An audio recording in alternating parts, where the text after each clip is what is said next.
Respect begins with the relationship you have with yourself.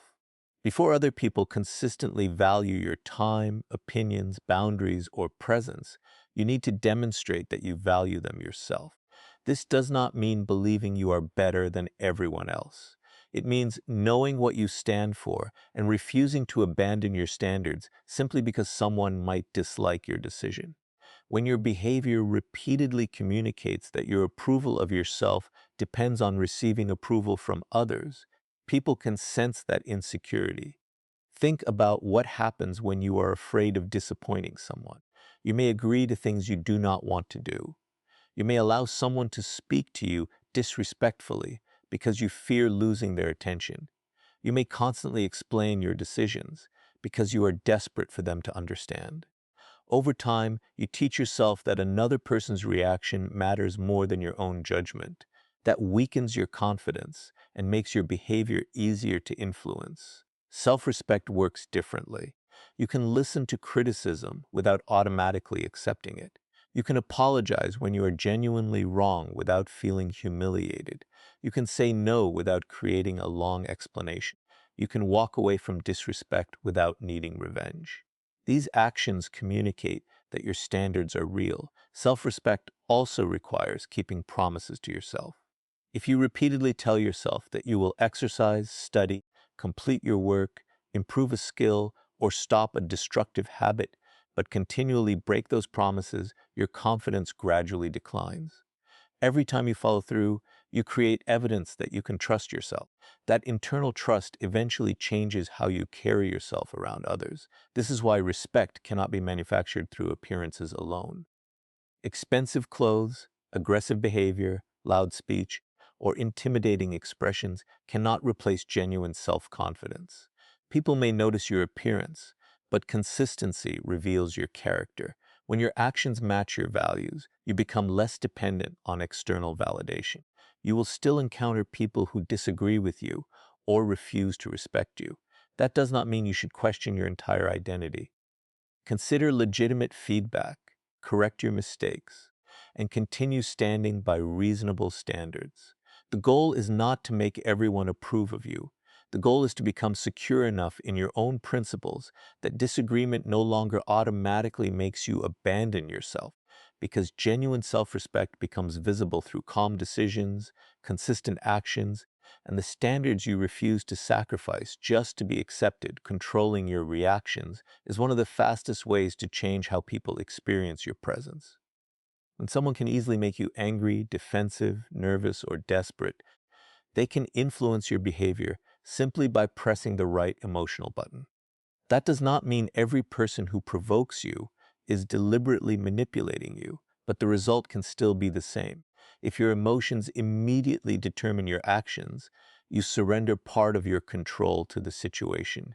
Imagine someone makes a disrespectful comment in front of others. Your first instinct may be to respond immediately, so nobody thinks you are weak. You might raise your voice, insult them, or begin explaining yourself.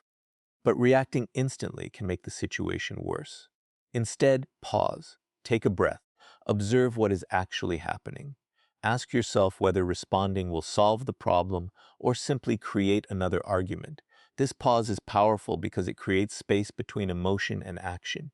You still feel anger, but anger no longer automatically controls your behavior. You become capable of choosing a response instead of simply producing a reaction. Sometimes the best response is a calm statement. Sometimes it is a boundary. Sometimes it is leaving the conversation. And sometimes the situation is so insignificant that it deserves no response at all. Emotional control also protects your reputation. People remember how you behave under pressure. Someone who remains composed during disagreement often appears more reliable than someone who becomes aggressive whenever challenged. Calmness does not mean weakness. It shows that you can experience pressure without immediately losing your judgment. However, controlling your reactions does not mean suppressing every emotion. Pretending you are never angry can create another problem. Acknowledge what you feel and determine why you feel it. If someone repeatedly crosses a boundary, address the behavior. If you are genuinely hurt, communicate honestly. Emotional intelligence means managing emotions responsibly, not pretending they don't exist. You can practice this skill in small situations. Before sending an angry message, wait. Before answering an accusation, think. Before defending yourself, ask whether clarification is necessary. Before accepting someone's opinion as truth, consider whether it deserves that much influence. Over time, these pauses become habits. You become less predictable to people who expect immediate reaction. But the goal is not to confuse or manipulate anyone. The goal is to remain in charge of yourself. When your emotional state no longer dictates every decision, you become calmer, clearer, and more difficult to push into unnecessary conflict. Because the person who controls their response retains control of their direction even when circumstances become difficult. Speaking with clarity and confidence means learning to communicate your thoughts without hiding behind excessive explanations, nervousness, or unnecessary aggression. Many people believe confidence requires speaking loudly or dominating conversations, but real confidence is often much quieter. It appears when you know what you want to say, express it directly, and remain comfortable with silence afterward. You do not need to fill every pause or convince everyone that your opinion is correct. One reason people struggle with confident communication is the fear of being misunderstood. They make a simple statement and immediately begin adding explanations. Then they add another explanation because they worry the first one was not enough. Eventually, the original message becomes buried under unnecessary detail. Clear communication requires knowing when enough has been said. If someone asks for clarification, provide it. But do not assume you must defend every word before anyone has even challenged you. Your tone matters as much as your words. Speaking too quickly can make you appear nervous even when you understand the subject. Pausing allows you to think and gives your words greater clarity. Maintain natural eye contact, keep your posture relaxed, and avoid constantly changing your position because you are uncomfortable. You do not need to create an intimidating appearance. You simply need to appear present and comfortable. Confidence also means being willing to disagree respectfully. Instead of saying, "You're completely wrong," you can say, "I see it differently." Instead of becoming defensive when challenged, you can say, "Let me explain why I reached that conclusion." This approach communicates strength without turning every disagreement into a competition. Another important skill is learning to say no. A weak yes often creates more problems than a clear no. You do not need a complicated excuse every time you decline something. "I can't commit to that," or "that doesn't work for me," can be sufficient. If someone asks for more information and the situation genuinely requires it, explain further, but do not apologize repeatedly for having reasonable limits. Confident communication also includes admitting uncertainty.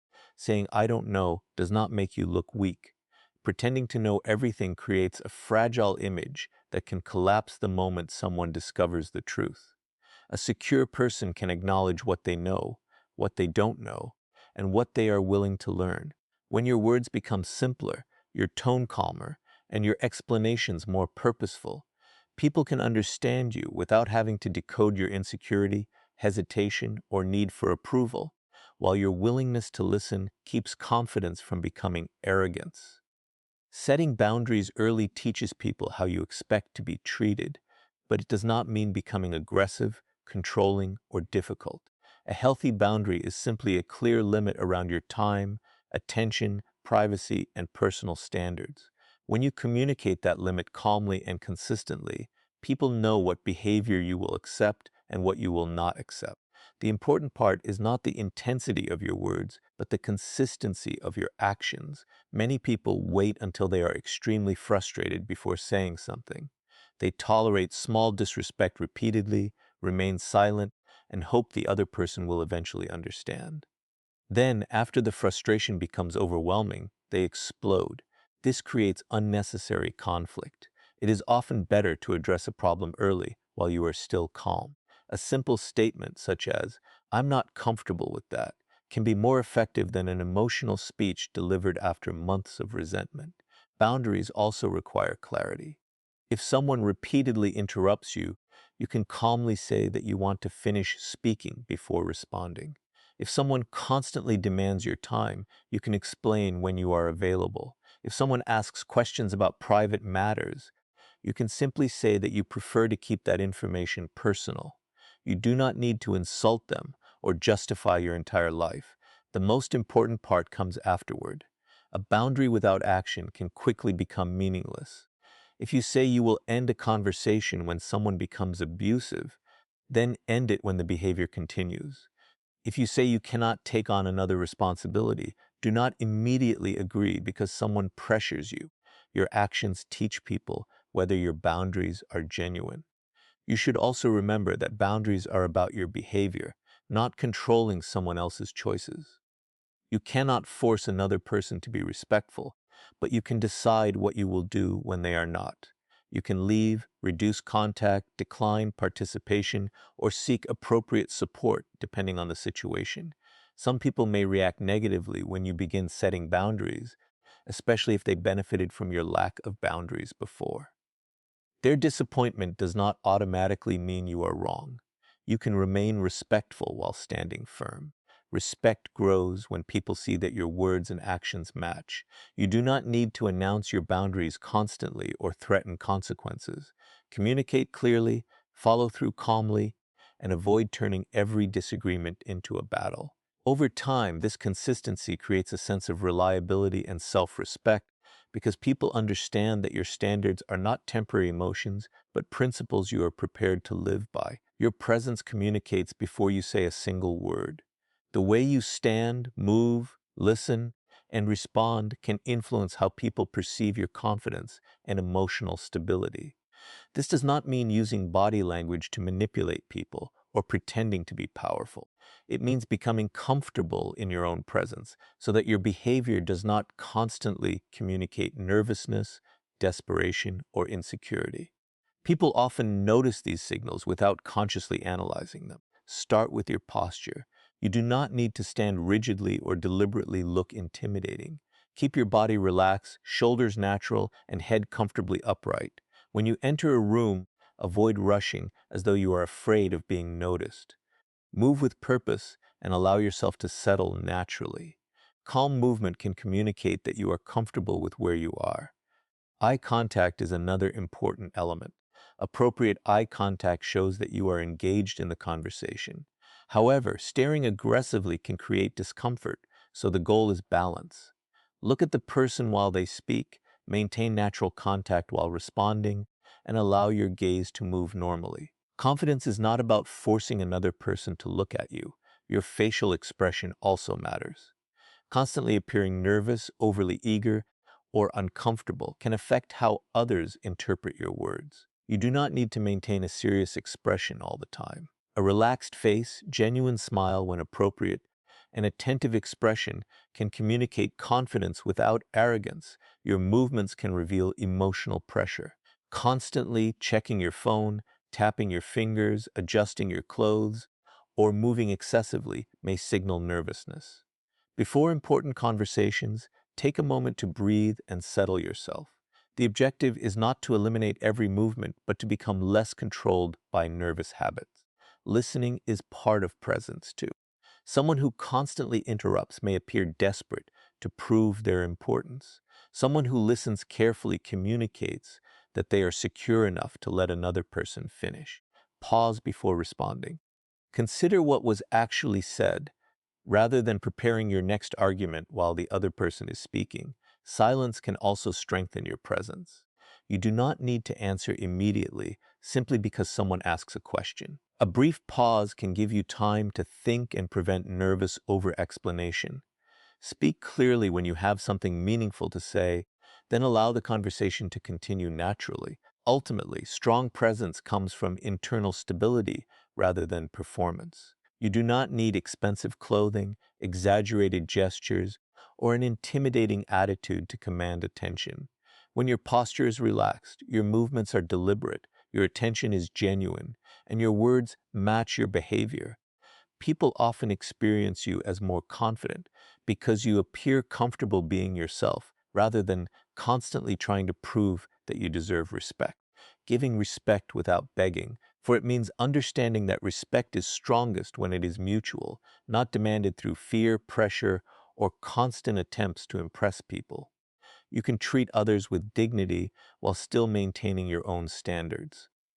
You can listen to someone without agreeing with everything they say.